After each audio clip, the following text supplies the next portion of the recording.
आज हम बात करेंगे प्राइमोलिड एंड टैबलेट के बारे में। ये ख़ास तौर पर इस्तेमाल की जाती है जिनको पीरियड्स यानी कि मेंसेस ना आ रहे हो, ये जो है वो टैबलेट इस्तेमाल कर सकते हैं। अस्सलाम वालेकुम व्यूवर, मैं हूं शहबाज और आप देख रहे हैं मेरे यूट्यूब चैनल। जी हाँ व्यूवर, आज हम बात करेंगे जो है प्राइमोलिड एंड टैबलेट के बारे में, और ये ख़ास तौर पर इस्तेमाल की जाती है उनके लिए जिनको पीरियड्स नहीं आते यानी कि मेंसेस नहीं आते।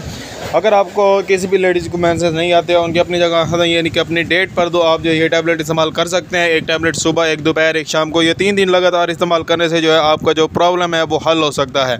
जी हाँ व्यूवर, इसके अलावा अगर आपने इसको रोकना है तो फिर आपने 2 टैबलेट सुबह, 2 दोपहर, 2 शाम को इस्तेमाल करनी है।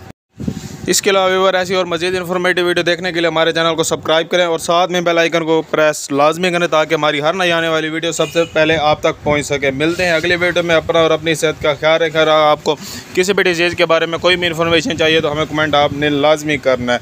ओके व्यूवर, अल्लाह हाफिज़।